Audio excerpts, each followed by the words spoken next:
All right, we are back again for another Other Ink Thursday. I'm Matthew Orr of Wet Ink Games, and this time I have contacted Satah, who is game designer and musician and actual play contributor, a podcaster. Satah, you do so many things, but thank you for being on the show. We're going to talk about some of those things that you're doing, and particularly you're the genius, the mastermind, the behind Folio, which is an it let's see if I could get your tagline right because I've become completely obsessed with the show. So it's like it's showcasing multiple paths of self-paced games by multiple people playing them together. Like you, not a it's recorded asynchronously but composited together so that you hear everyone's story evolve at the same time. That's not part of the tagline, but Yeah. it's such a good idea. So thank you for being here to talk to me about it. Thank you. It's really funny. I had one of those moments where when I'm currently editing a series that you are in, Mm. and I had one of those moments where, when you see like a somebody you've listened to on a podcast for a long time, you see them talking for the first time, and you're Uh-huh. like, wait, you have like a face that like your voice comes out of. I had one of those moments, but in micro, where I was like, I've spent like 20 hours in the past week hearing this voice, and now I'm seeing that there's like a whole person attached to it. Right. Well, I mean, it's happening the other way around for me too, Oh because yeah, like sure. your laugh is like I've heard this laugh before, and now I'm Yeah. seeing it emerge from a person. Hmm. And yeah, it is that weird. It, I mean, there's a whole rabbit hole about parasocial relationships, and like, you think you're friends with the podcasters that you listen to, but they don't know you at all often. Hmm. But then, like within the even smaller world of like role-playing games, like it's so easy. I found in the history of doing these interviews over a few years is that like almost no one says no. Like you just can call up Yeah. anybody and be like, "Hey, I want to talk to you about like your work," and people are like, yeah, sure, why not? Like when do you want to do it? And so then I do get to meet all these people and it's amazing. I mean, I guess one interview is not like now we're friends, but like it's like more than like completely one-sided, right? Because the internet allows that and the gaming community is small and friendly for the most Yeah. part. For the most For the part. most part, yeah. It was very much like one of the biggest hurdles that I had to overcome in getting from the point of thinking about making folio to making folio was that I had to do like years of personal growth to understand that I'm allowed to request other people's time. And in fact, they Mm. probably will enjoy it if I'm asking for something fun and cool. Because I just like, even people who I know want to play a game and would have a lot of fun with it. The idea of approaching them and be like, "Hi, could I how you have like a limited number of hours in your whole life and like you only Hmm. get so many? Would you like to give 3 of them to me?" It's like terrifying to me and something that I've always been so neurotic about. And it took a lot of like yeah, as I said, personal growth and practice and doing it scared until I Mm. understood that like most people want to do something that is fun and cool and like Yeah. most people want the opportunity to like yeah chat and do something fun, and if they don't want to do that and then they say yes anyway, that's actually a them problem. Not a you problem. Right. I mean, they may make it a you problem Yeah. eventually, but yeah, yeah. I mean, they got to do their own growth and decide that no is also, freeing. Yeah. Yeah. So I mean, we're already jumping in and talking about Folio, but I do want to hear like, I mean, this. Where does the idea come from? Because I mean, I've been listening to actual plays of people playing, role-playing games, and I was a watcher of Let's Plays on YouTube. I've seen other people play so much Minecraft. It's insane, going all the way back to like when it was at its height. And so like the Let's Play thing, and to me, I like associate the two as like other people playing video games means also there's a market for other people playing role-playing games. So to me, I'm like, I've never encountered like the solo game actual play in the way that you're doing it before, and I don't know that. I'm sure there are many podcasts I don't listen to, but I don't know that anyone has done it the way that you've done it.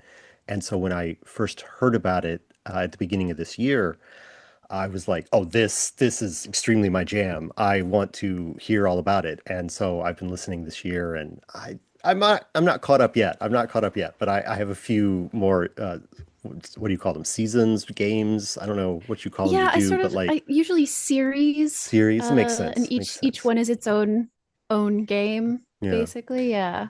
So I have a few to listen to yet before I'm caught up, but the I've listened enough to know that when you put the call for other people, I was like, yes, I want to be a part of this.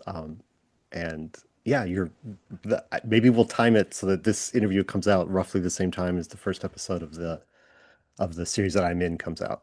Yeah.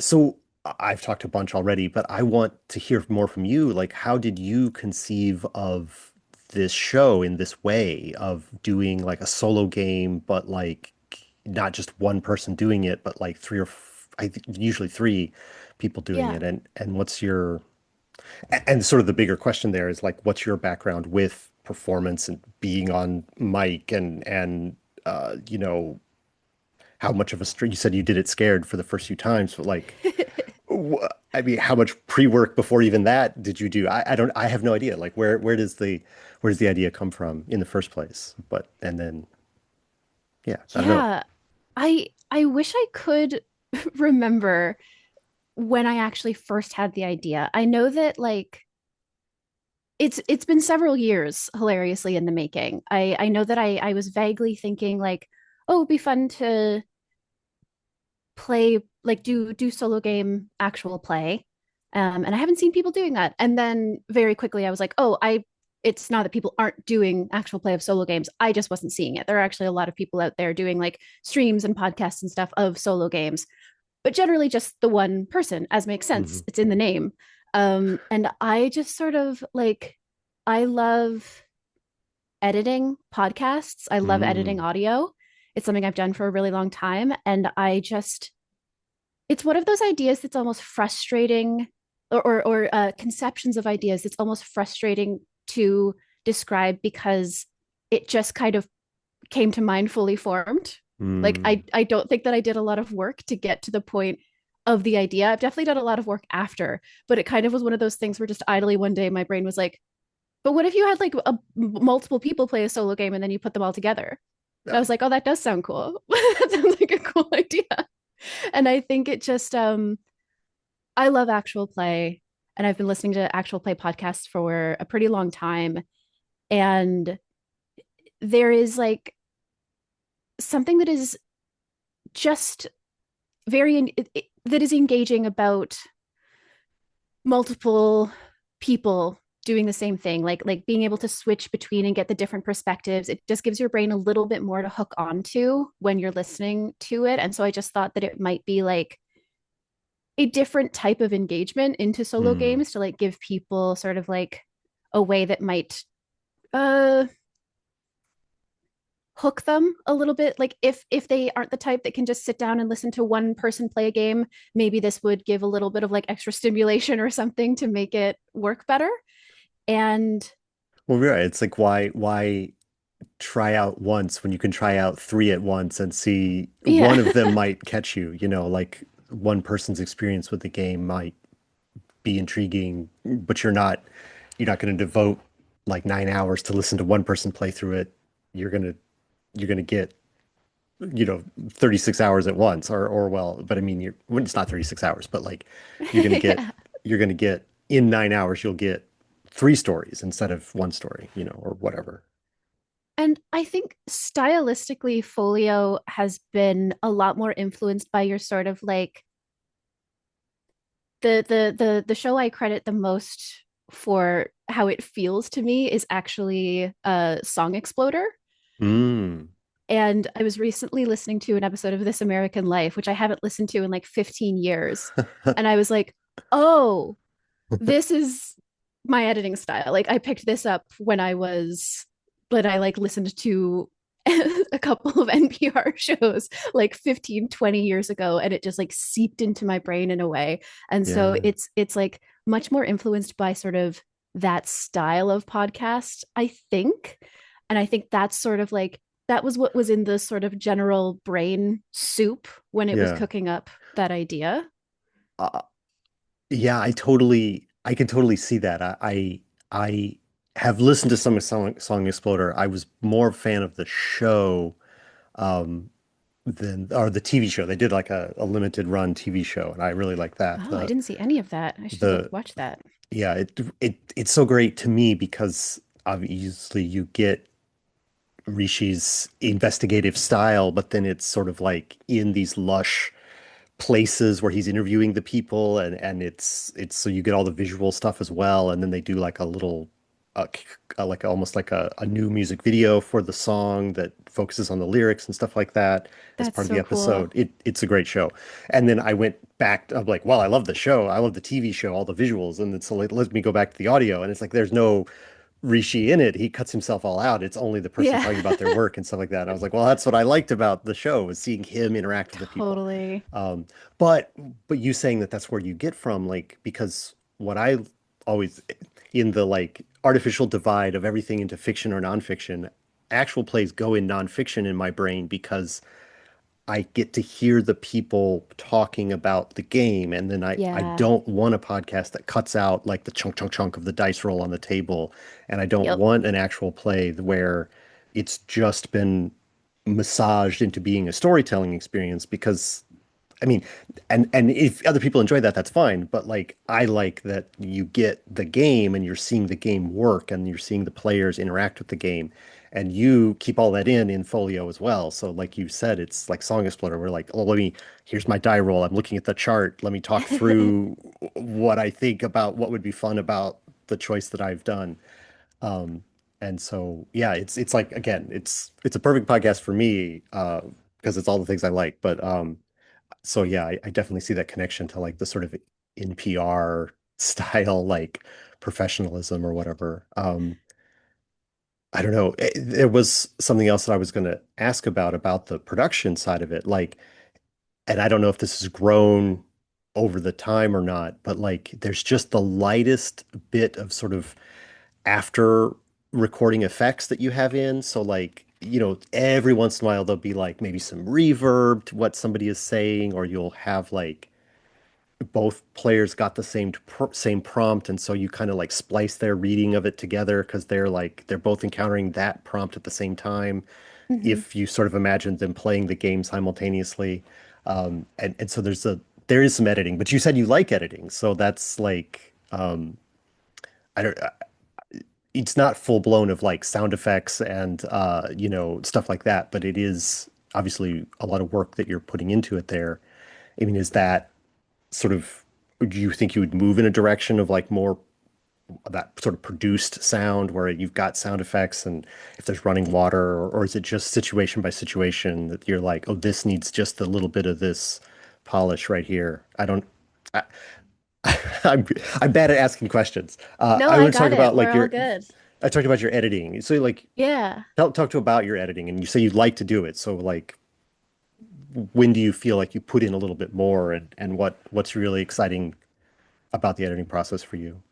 Yeah. First, I want to say that it makes me so happy to hear you say something like this is the perfect show for me because it does the stuff that I like. Because genuinely, like for me, Folio is one of those projects where I'm like, I am going to do, I'm going to make a show that I want. Like Mm. I'm going to, it is a heavily edited show. Like actual play is often, I think we talk about it as like unedited versus edited. I don't think that that is the correct spectrum for us to put actual play on because Folio, I, I don't have an average in front of me, but I have some numbers in front of me.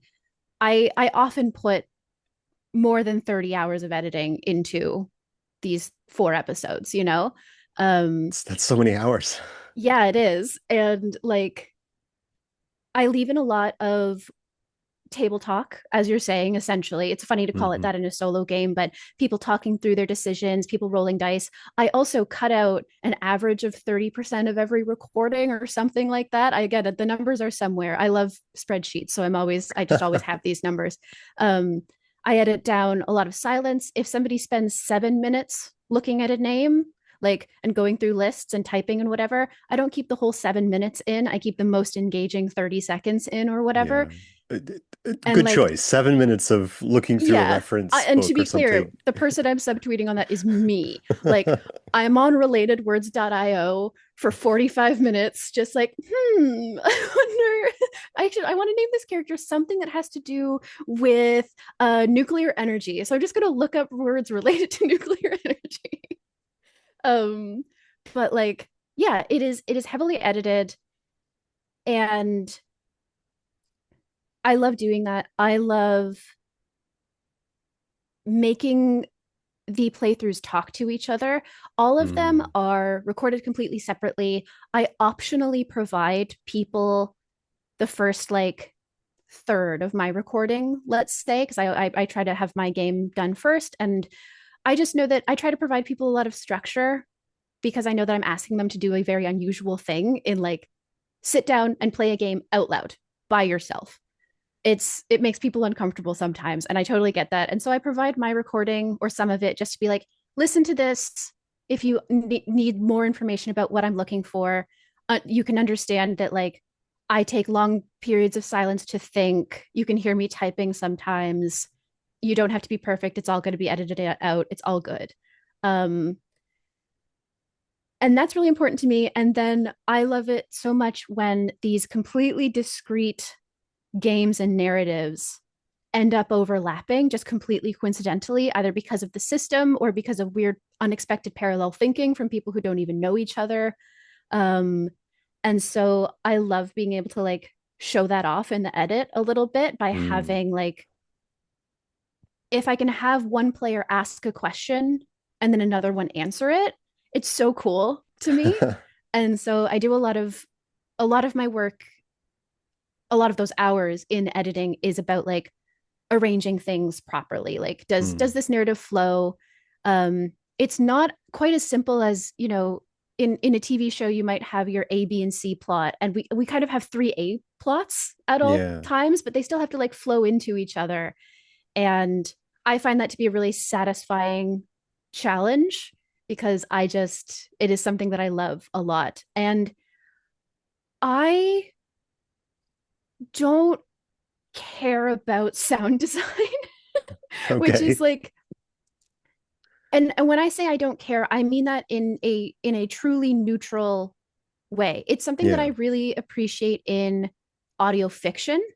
Hmm. In actual play podcasts, I don't need it and I don't really care about it. And so like it's one of those things where sometimes I'll be editing an episode of Folio and I'll go, "Oh, if I cared about sound effects, I feel like this is where I'd put one in, but I don't." And so I'm not going to do that effort.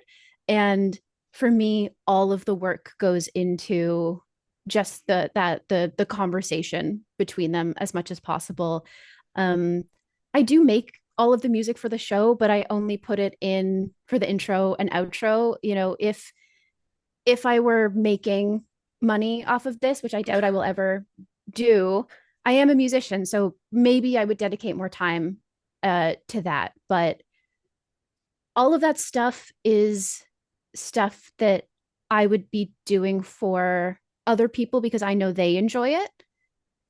And as I said with me for this show, this is like I'm doing a show that does all of things I want it to do. And Yeah. so that just like isn't a priority for me.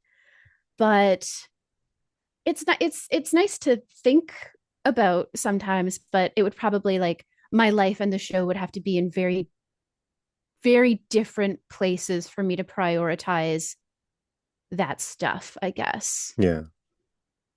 Well, I mean, it is great that you've got such a clear vision for the show, and I do want to talk about we jump right into talking about the show. I usually do this as like the middle segment of the thing, Yeah. so I do want to go backwards. But like before we go backwards, like is there any sort of like I don't know, I think we did say the pitch of the show, and Yeah, yeah, yeah. like I think we did say what it is, but is there anything else that like is kind of like an encouragement for somebody to check it out? Like, what is something that you've, I don't know, I hesitate to ask to recommend one of the series because I've enjoyed them all so far. They're all different and they're all following the same Yeah. format.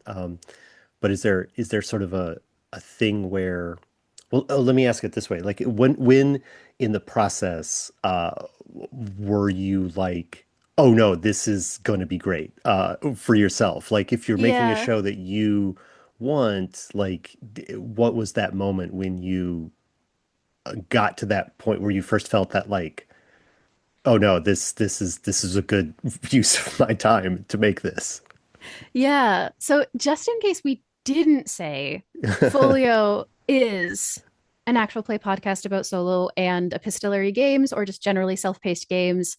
And the premise of it is that I play through a solo game and then I have two other people completely separately also play through a solo game. And then I like interweave the playthroughs so you can see like how different people interact with the same game and that kind of thing. Um, and I, so last summer, I was like, I'm finally going to do this. I feel ready to ask people to be on my podcast. I've gotten to that confidence threshold. And because I to be clear, I have had other podcast projects that got like 2 episodes because I got to the point where I needed to start asking people to be on them and was like, I can't do this. It's too scary and Hmm. awful for me. So this genuinely was like a big leap forward for me. And I put together a group of 5 games, all of which were like slightly different, so that and in what I was calling a pilot season. Hmm. And I put out a call in like a bunch of Discord servers that I'm in, being like, hey, I'm making a pilot season of a show that I think I could do. If you're interested in playing any of these games, let me know. And I am so glad I did it that way because I learned so much in that process. Like originally, I had, I think, up to 4 guests on some Hmm. episodes. And I am so lucky that every single time I had more than 2 guests, everybody except 2 people dropped out because that's the sweet spot for me. Over like more than 3 people, unless it's a very specific format of game, it gets hard to follow. It gets too long. Yeah. Um, 3 people is great because you can, and 2 people is difficult because like you're you have much less flexibility with like swapping between playthroughs. If you've got 3, you can always just like you can hop between 3 people really freely. Um, and I basically just like jumped in some ways. I was like, I recorded these games. What are 4 of those 5 games are out. One of them is ongoing. This is the thing about me saying that Folio is about solo and epistolary games. Hmm. Technically true, but the main epistolary games take a lot longer to do. It If turns you out, really do them right, if you really send them in the mail, for sure they do. or just life circumstances can really get in the way when you're going back and forth with somebody. If for instance you get COVID and then the other person gets COVID and then one of you gets a concussion and then one of you goes through a major breakup and Yeah, it that's just means that's now 7 weeks since any of you have played the game, try. Yes. at And least. so I believe that I recorded that pilot season last July, August, September. And the epistolary game started in that season is still ongoing. We're almost done, but like it has been a process. The other 4 games are out. Okay, That so would this there be aren't like lost episodes somewhere or like no, secret not so archive far. episodes. Not so far. That was Accomplice, which is like an Alone Among the Stars hack about uh being the sort of like partner research assistant of your classic monster hunter. That was Unplugged Survivor, which is so far the only game of its kind played on the show. It's what I call like a sequential journaling game where basically one person writes a bunch of prompted journal entries and then passes that whole journal along to another person who then writes journal entries not in response to it but basically like in the same world but on a very different timeline. Yeah, that And one was then really there cool. was it was so god the things that HB and Eclipse did, like there's something that's so vulnerable about writing a whole story and then just giving it to somebody to build on. Right. And the things that HB and Eclipse did with my playthrough, I was like, I literally, when I was listening through them for the first time, I think I say this in the episode, I got up and started just pacing around my room while wearing Bluetooth headphones because I was so excited. Um, then what are the other two? There's Village Witch Yeah. and Alone Among the Stars, the one of the single most influential solo games of all time. So good.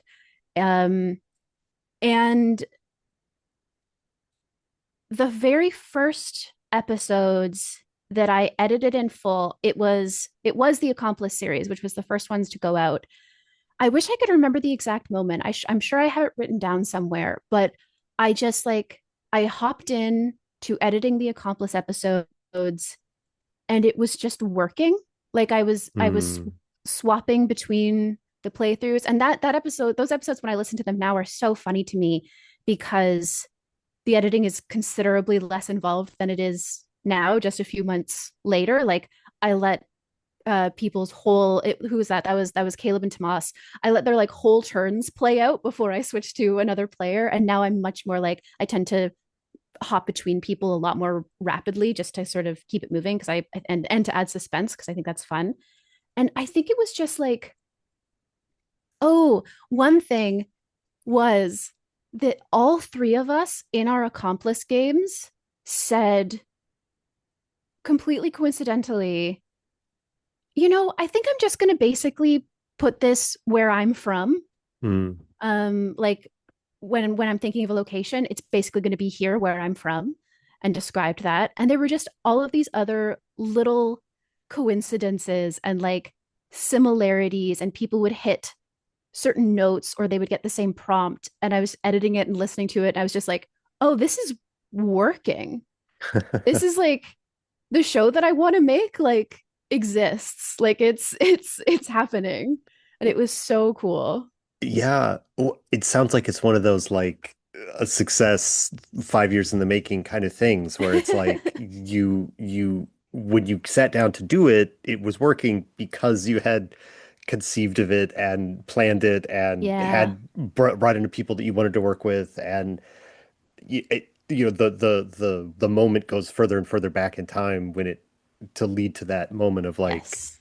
oh, this is working. But that's great that it came early in the process, I guess. I guess if Yeah. it there may not have been a recording season two if it had if it had not worked well, you know. Yeah. Absolutely. Well, I mean I was still anxious about it, but I actually sent the first, maybe just the first episode, maybe the first couple, or maybe the full first series, which I think is like 3 or 4 episodes, to Jeff Stormer of Party of One. Hmm. And I was like, hi, Jeff, can you listen to this and tell me if it's a podcast, I guess? And he was like, whoa, this is not only a podcast, but I think a really good one. And I Yeah. was like, okay, I can do it then. I'm gonna put it out. I'm gonna put it where other people can hear it too. Yeah. Gosh, his show's so good too.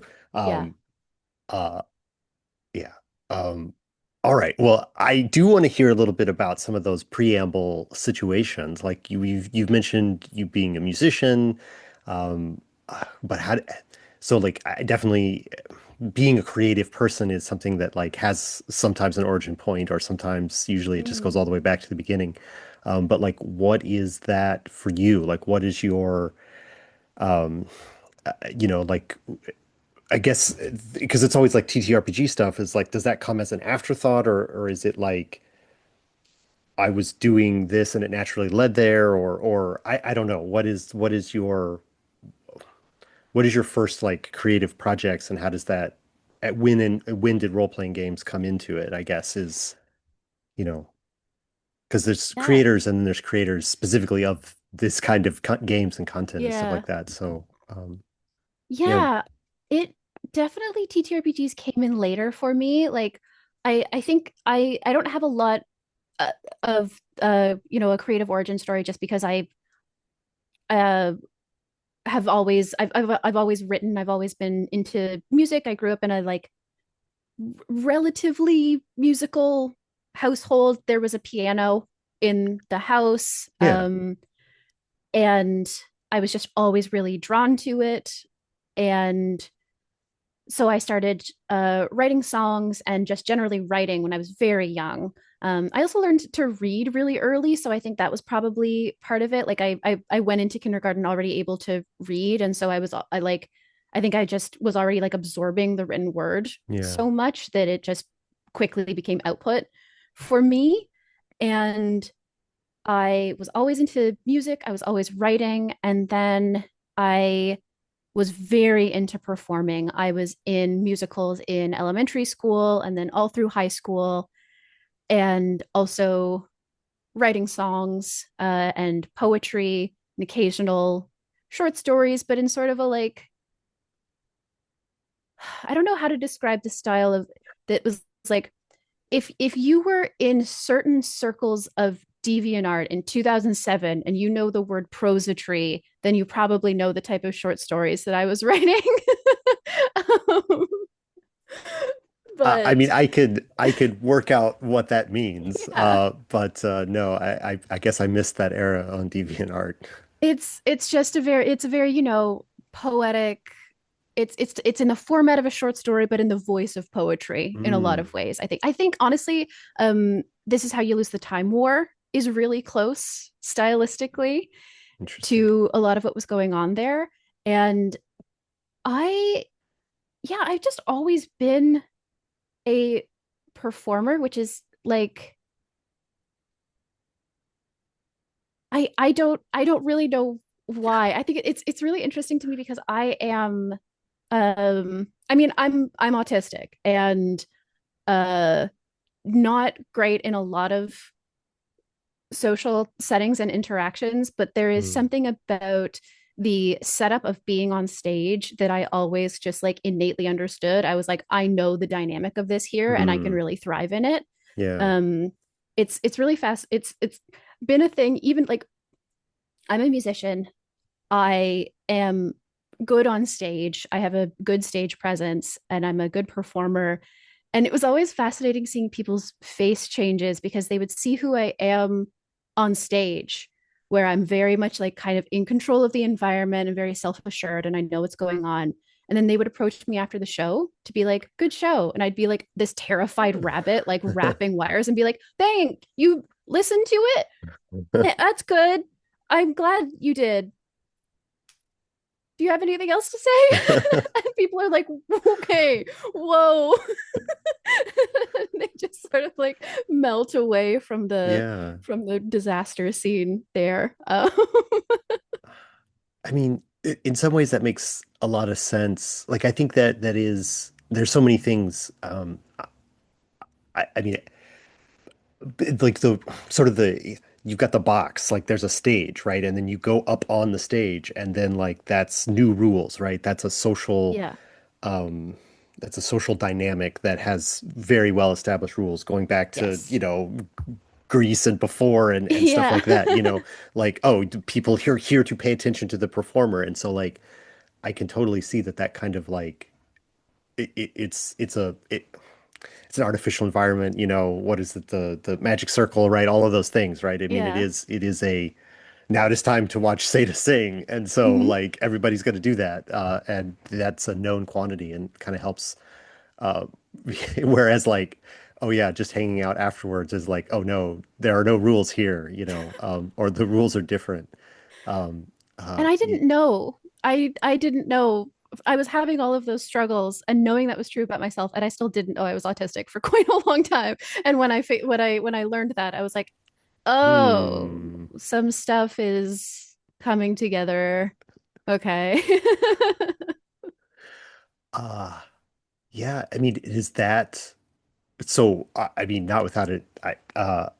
Is it like a similar thing with role-playing games for you, where it's like, again, with the, I mean, you're like, okay, here I've got a character and I have a sheet that tells me things about what my character does, and then we're going to play this game, and we've all agreed that like we're going to do that together, and safety tools are in place, and then you know, it is. Does it? I guess meets us. I'm maybe meets a similar need, but like, is that like kind of what drew you to it, or how you found it. How did you come to role-playing games from like, because I mean, I don't know if you're like a touring musician, because like touring musicians usually have like a lot of stuff they do at downtime, and some of that times is like, you know, uh, games. They play games on hmm like the thing, you know. So I don't know what the how did games come in? I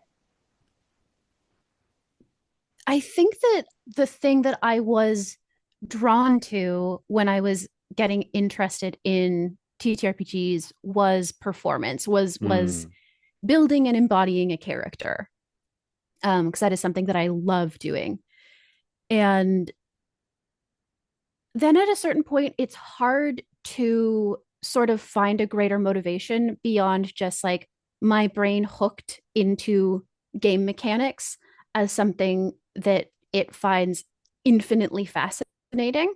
And so at a certain point, the motivation for getting more into games became all I want to think about is games rather than like sort of having some sort of deeper thing. And it is entirely possible that that is coming from a place of like I am fascinated by the the stated and unstated rules of interactions for mm, various personal reasons, but it's hard to say. It's why do we get obsessed with anything, you know, like sure. why does a hyper focus or a special interest or whatever happen? And sometimes you don't know.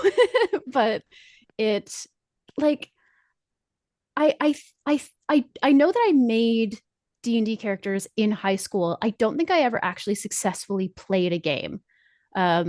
Like really like got that experience early Yeah. apparently.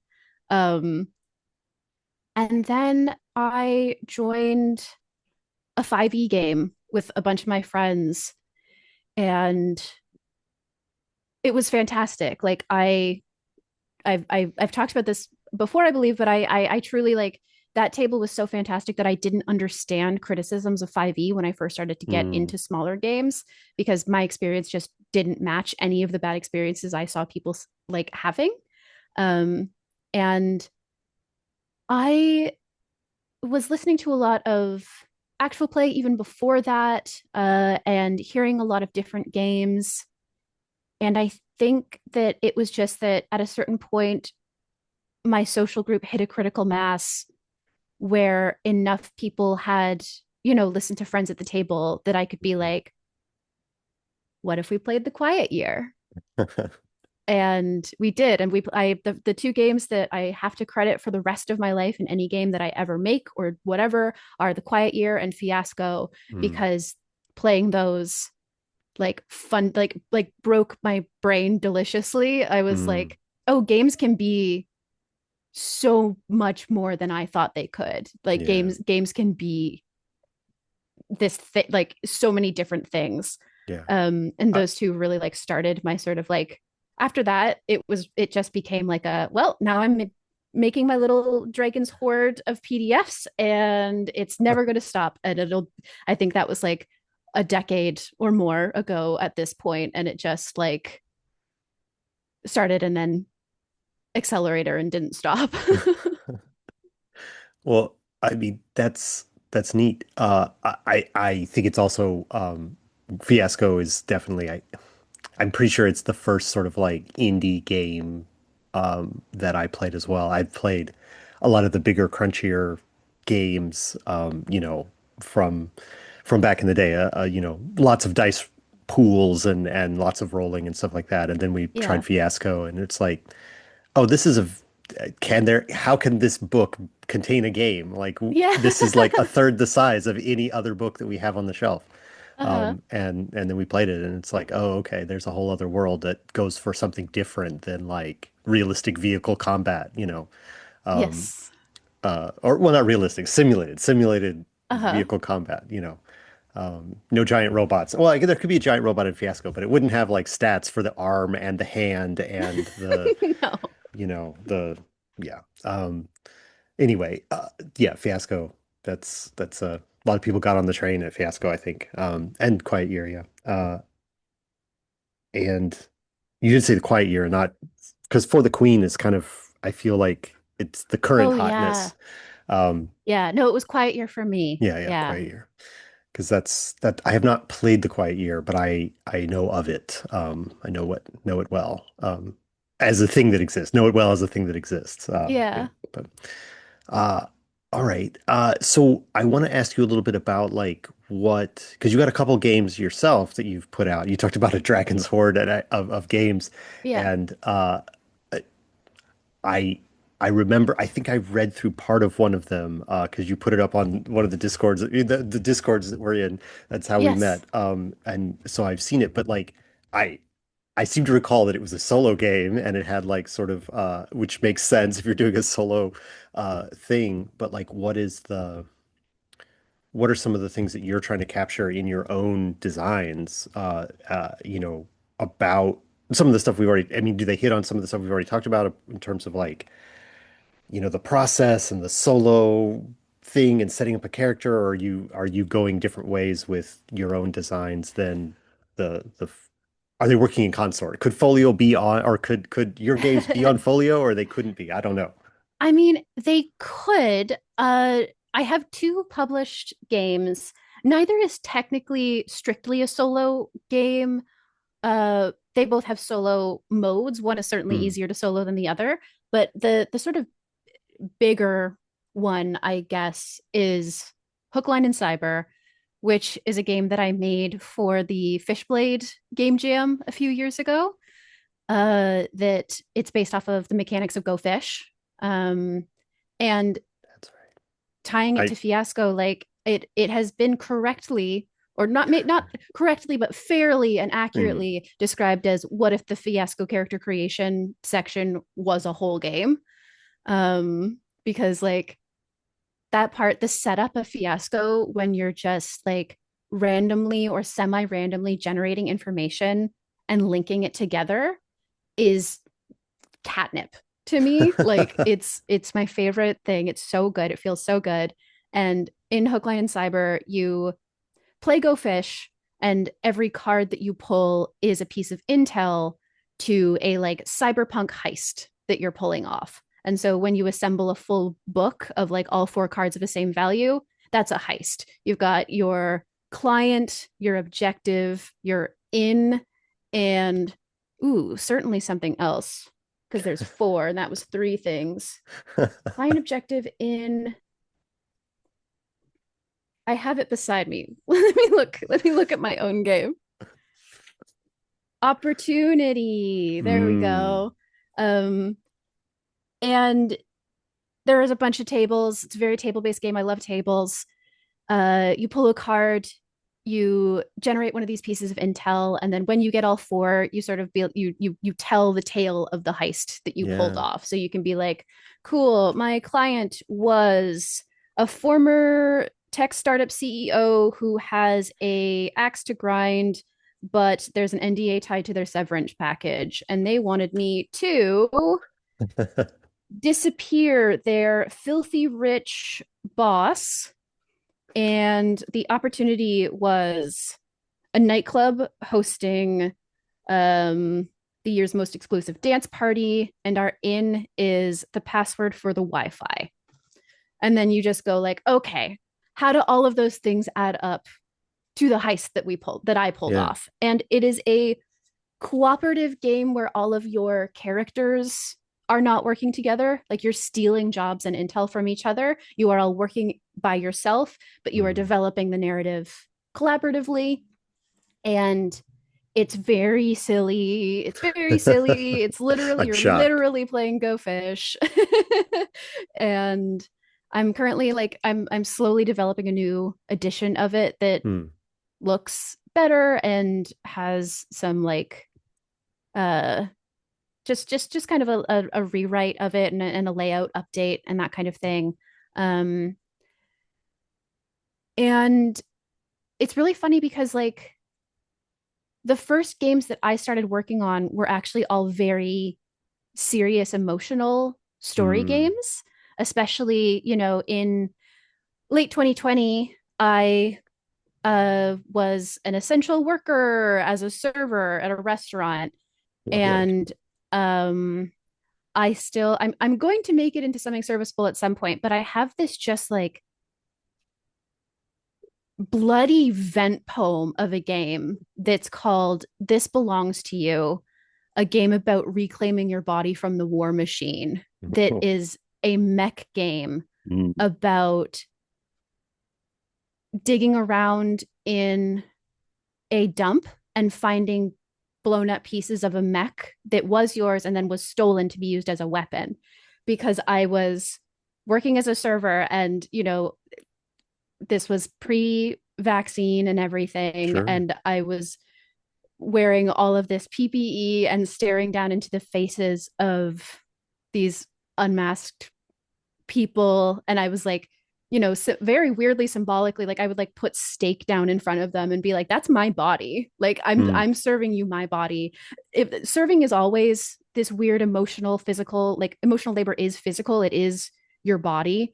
um but doing it during that time was particularly insanity making, and so I have, and it like has mechanics. It's a yeah. relatively big project, but it is so emotional that working on it sucked. It felt bad. Like it felt Yeah. good to get the first draft out, but trying to develop it and finish it was miserable. And I kept trying to, like, I have a bunch of other games that are like emotional story games, and I just kept starting them and not finishing them and being like, why can't I ever finish anything? And then I joined the Fishblade Game Jam, and not only do game jams are good for me. I love like a structure to work in and a Right. limited You have time 30 frame. days or here's three Yeah. prompts or whatever the structure is. Yeah. But like it was genuinely, it was like a almost embarrassing light bulb moment for me that when I started making a game that was just fun, Hmm. I finished it because it was fun to work on and I didn't have to like depress myself every single time I went. And Yeah. like all, like I understand that there are people who can just make these emotional games and it's cathartic and cool for them. It turns out I'm not one of those people. Yeah. And I need my games to have, that I'm working on, to be a slightly different emotional experience. And ever since then I've been like, oh, I I should just make fun games. And so the games that I have out right now are both just goofy cyberpunk, randomly generating information and telling a story from it things. I think there's actually, in an early episode of Brain Trust, the Brain Trust podcast, Will Yobst says fun is a feeling Hmm. in like a discussion of like feelingsy games. Yeah. And they said fun is a feeling. And I had one of those moments where I was like, I might cross stitch that onto something and Yeah. put it on a wall as a reminder. Cause yeah, fun Yeah. is a feeling and it's Yeah. good to do actually. That's yeah, I mean, I'm thinking about, the discussions about, type 2 fun and the you Jason, we've been talking about Fiasco, Jason Morningstar, he loves those games. Like he's got Desperation is like the newest thing that came out from, Bully Pulpit. Yeah. And I mean, it's like, here's your pass out the cards. Here's all your characters. You're all starving in like frozen wasteland, Kansas in like 1873 or whatever. Yeah. Like, uh, have fun. And it's like, I don't know if I want to do this, Jason. I don't, I, but yeah, to make and the situation that you described and like the kind of idea about it is, I mean, that's a great idea for a game and an emotional, wrenching kind of game. But yeah, it is, especially to be connected to so personal experience. Like it Yeah. is like it's not fun to make it, I would imagine. But yeah, I don't know. It would be. There's stuff there. There's stuff there. I think that there's Yeah. I like mean, there's like, okay. I'll mine it at some point because I know there's Yeah. good stuff in there. But I think it's also one thing where like the fact that I am multidisciplinary or whatever comes into it, because like I'm a musician. I have two major musical projects, and they're both very heavy feelings based. Mm, Like my singer-songwriter project, People You Meet Outside of Bars. There's this meme that has will sort of periodically go around that is a graveyard next to a playground, and like the playground is labeled music and the graveyard is labeled lyrics, and every time that gets popular, mm, at least one or two friends sends it to me, because that's sort of what the pie move thing is. Everything's really heavy. Like I I have a whole album that is just about my estranged mother dying and like the process of that, and all of the songs are really intense, and I love doing that work, and it's been really important to me. It's been like a huge thing that's been really like a huge part of my life for a really long time. And then Piloting the Animal is an experimental project. It's very like synth based and electronic and strange, and then a lot of like heavily distorted spoken word poetry or like you know voice memos I recorded while I was crying and that kind of thing. Um, and so I think that there's two things about it. One of which is like I get my catharsis there. If Hmm. I need to work through a feeling, I can write a poem, I can write a song, and that probably does it better for me.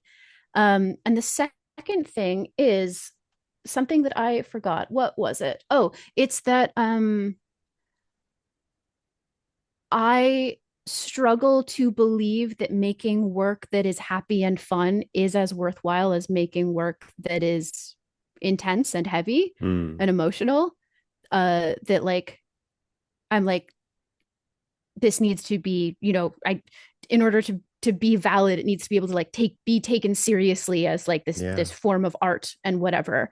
Um, and breaking that thought cycle is important because if you think the only things that are worthwhile to create are sad, you might develop a bad habit of chasing sad experiences so that you could Mm. explore them and that kind of thing. And sort of decoupling that and being able to be like, I can make something that is fun and goofy and that can be fulfilling, even if it's in a very different way, has been good for me, even if I still struggle to like understand it sometimes, I guess.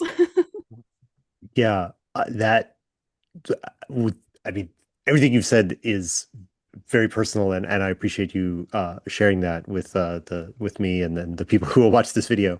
Uh, I completely agree. Like uh, it is a challenge too. Like my most recently completed game is a game of raccoons going on very small scale adventures to like gather trash, and that's what they turn into. Like they're dumpster diving, but they're like it's like it might remind you of humans going into like dungeons and recovering piles of treasure, except it's raccoons going into like dumpsters and getting stuff.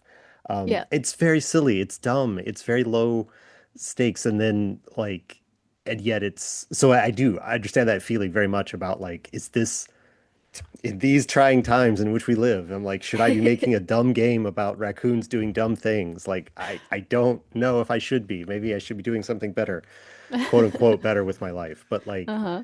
it is, but fun is a feeling. I like that. Thank you, Will Yost. That's pretty Yeah. great. All right.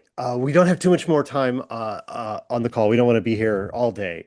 So I want to give you a chance to talk about like anything that you've got coming up, or like, I mean, is there a newsletter? Is there touring dates? Like, I have no idea. Like, where could people get your music? Where could people get your games? All of that kind of stuff. But like, Yeah. what's next for you? And then where can people check you out? Sure. I mean, you should certainly pop over to Kickstarter and look up the Galactic Going Rogue Kickstarter. I did not make either of those games, but I am the systems design consultant on Going Rogue. So I was heavily involved in its development, and I've just generally been very involved in the crowdfunder, doing a lot of like editing, doing actual play production, and also performance. Um, and they're really good games. I have a tattoo that is a reference to one of them.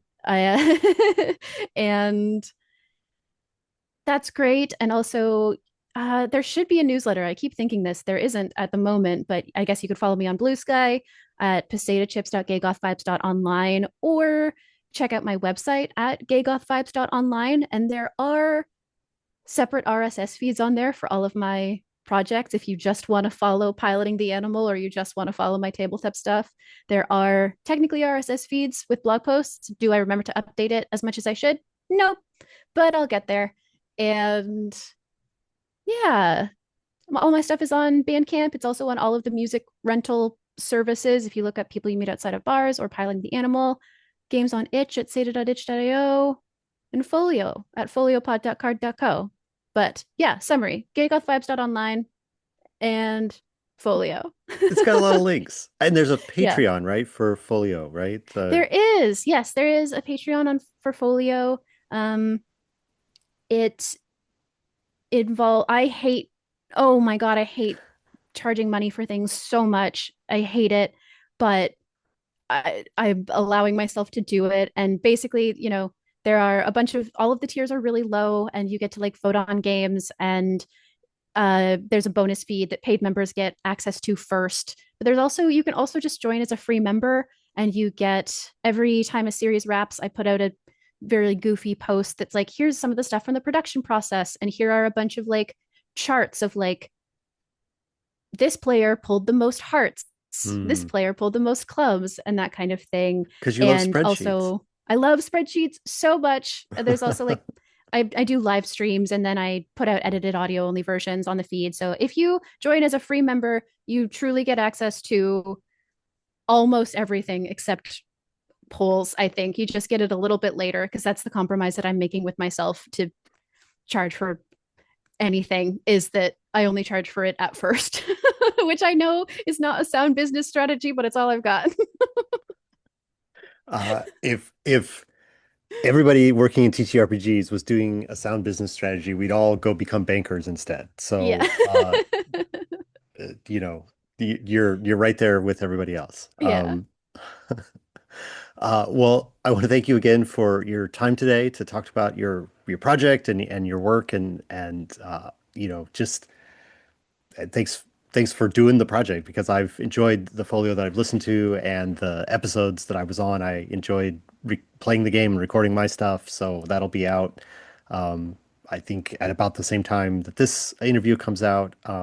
It's imminent at the time that we're recording, so Yes. should be out within the next by the time the video is up. So uh, again, thank you and yeah, go check out all of the stuff, everyone that watched this video. Thank you for watching, and we will see you in the next interview. And go get on Sadist Patreon and check out all the good stuff. Thanks.